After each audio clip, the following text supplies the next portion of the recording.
নমস্কাৰ বন্ধু বান্ধৱীসকল, আজি আমি আলোচনা কৰিবলৈ লৈছোঁ শিক্ষা বিভাগৰ কেইটামান গুৰুত্বপূৰ্ণ বিষয় আৰু শিক্ষক নিযুক্তিৰ সম্পৰ্কে। আপোনালোকৰ মাজৰ বহুজনেই LP আৰু UPৰ মেধা তালিকা কেতিয়াকৈ প্ৰকাশ পাব বা ফিজিকেল ডকুমেণ্ট ভেৰিফিকেশ্যন কেতিয়াকৈ হ'ব সেই সম্পৰ্কে কমেণ্ট ছেকশ্যনত সুধি আছে। গতিকে সেই সম্পৰ্কত শেহতীয়া কোনো আপডেট নাই। অৱশ্যে আজি অসম চৰকাৰৰ কেবিনেট যি মিটিং হ'বলৈ গৈ আছে নলবাৰীত, তাত যদি এই সম্পৰ্কত কিবা আপডেট আহে আপোনালোকক জনাবলৈ চেষ্টা কৰিম। এতিয়া যি আমি আলোচনা কৰিবলৈ লৈছোঁ শিক্ষা বিভাগৰ শেহতীয়া যি নিৰ্দেশনা, সেই নিৰ্দেশনা অনুযায়ী শিক্ষকসকলৰ ৰেচনেলাইজেশ্যনৰ কাৰণে কাম চলি আছে।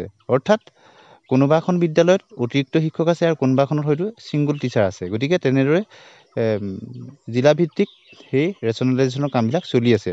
দুই এখন জিলাত ইতিমধ্যেই ৰেচনেলাইজেশ্যনৰ কাৰণে লিষ্টটো প্ৰকাশ পাইছে। আৰু শিক্ষকৰ বদলীকৰণৰ ক্ষেত্ৰতো শিক্ষামন্ত্ৰী মহোদয়ে ঘোষণা কৰিছে যে যি মিউচুৱেল ট্ৰেন্সফাৰেই হওক বা ছিংগুল ট্ৰেন্সফাৰৰ ক্ষেত্ৰতে হওক, যি বদলীকৰণৰ ক্ষেত্ৰতো জুলাই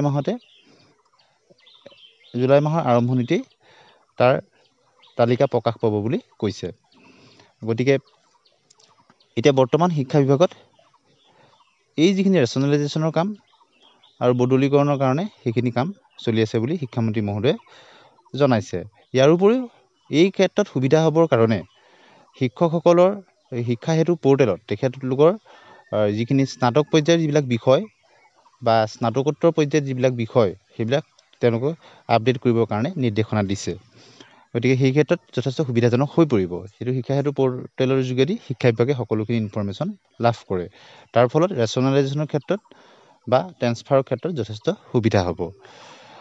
এইখিনিতে এটা কথা আহে যে বহু যিসকলে শিক্ষক হ'ব খোজে বা যি বৰ্তমান শিক্ষকতা কৰিছে তেওঁলোকে নিশ্চয় জানে শিক্ষাৰ ক্ষেত্ৰত এতিয়া বৰ্তমান PTR যিটো পিউপল টিচাৰ যিটো ৰেচিঅ' 1:30 এজন শিক্ষক তাৰ বিপৰীতে 30জন ছাত্ৰ ছাত্ৰী থাকিব লাগে। সেই PTR মেইনটেইন কৰিহে সকলোখিনি কাম হয়। গতিকে এতিয়া যিহেতু 5500 পদৰ নিযুক্তিৰ কাৰণে বিজ্ঞাপন হ'ল, অনলাইন হৈ গ'ল।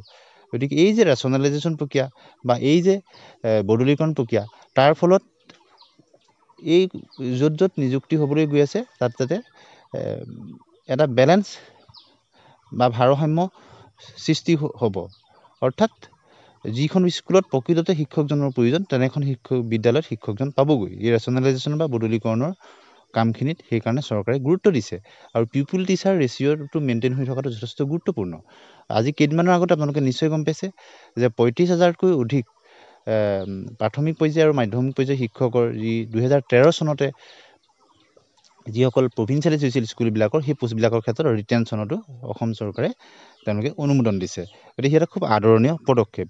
আৰু অসম চৰকাৰে বিশেষতঃ শিক্ষা বিভাগৰ ক্ষেত্ৰত শিক্ষক নিযুক্তি হওক বা অন্যান্য ক্ষেত্ৰতে যিটো ৰাইট টু এডুকেশ্যন শিক্ষাৰ অধিকাৰৰ ক্ষেত্ৰত যথেষ্ট গুৰুত্ব দিছে।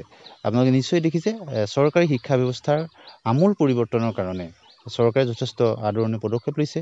ইয়াৰ আজি যোৱাকালি মুখ্যমন্ত্ৰী মহোদয়ে যি প্ৰজ্ঞান ভাৰতী স্কীমৰ অধীনত কলেজবিলাকত বিনামূলীয়া এডমিশ্যনৰ ক্ষেত্ৰত মহাবিদ্যালয় পৰ্যায়ৰ পৰা বিশ্ববিদ্যালয় পৰ্যায়লৈকে আৰু বিভিন্ন ধৰণৰ অনুপ্ৰেৰণামূলক তেওঁলোকক এডমিশ্যনৰ উপৰিও অন্যান্য ধৰণৰ তেওঁলোকক সুবিধা অসম চৰকাৰে প্ৰদান কৰি আহিছে।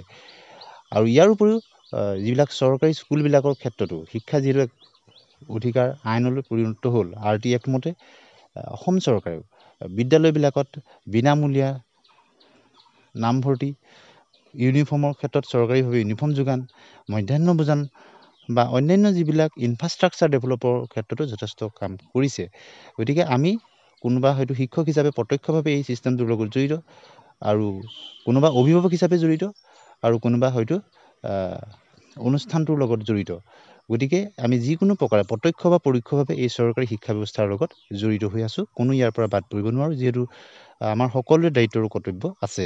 গতিকে অনাগত দিনত যি শিক্ষক নিযুক্তি হ'বলৈ গৈ আছে সেই ক্ষেত্ৰত পিউপল টিচাৰ ৰেচিঅ'টো যাতে মেইনটেইন হৈ থাকে তাৰ কাৰণে আমি সকলোৱে আমাৰ নিজৰ নিজৰ দায়িত্বখিনি আমি পালন কৰিব লাগিব। অৰ্থাৎ শিক্ষা ব্যৱস্থাটোত এটা ত্ৰিভুজৰ দৰে তাত শিক্ষক, ছাত্ৰ ছাত্ৰী আৰু অভিভাৱক তেওঁলোকৰ মাজত এটা গুৰুত্বপূৰ্ণ সমন্বয় থাকিব লাগিব।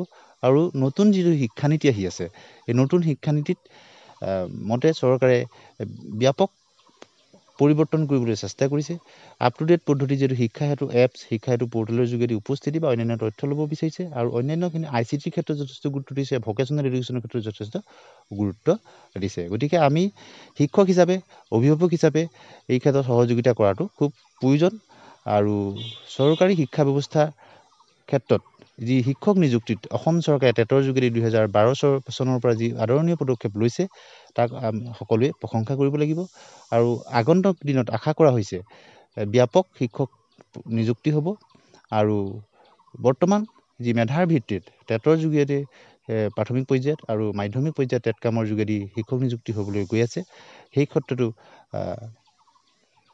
যিসকল নতুনকৈ শিক্ষক হ'ব বিচাৰিছে তেওঁলোকো যাতে এই পদ্ধতিটোৰ এজন অংশীদাৰ হ'ব পাৰে আৰু সক্ৰিয়ভাৱে কাম কৰাৰ সুযোগ লাভ কৰিব পাৰে, সেই বিষয়ে কৰি আজি ভিডিঅ'ৰ পৰা সামৰণি মাৰিছোঁ। আৰু LPUBৰ শেহতীয়া আপডেট বা অন্যান্য ধৰণৰ খবৰ পোৱাৰ লগে লগে আপোনালোকক জনাবলৈ চেষ্টা কৰিম। আজি মূলতঃ এইকেইটা বিষয়ৰ ওপৰত আপোনালোকলৈ আগবাঢ়ি দিলোঁ। আপোনালোকে আপোনালোকৰ মতামত কমেণ্ট ছেকশ্যনত ভদ্ৰভাৱে জনাবলৈ নাপাহৰিব। আজিলৈ আহোঁ, ধন্যবাদ।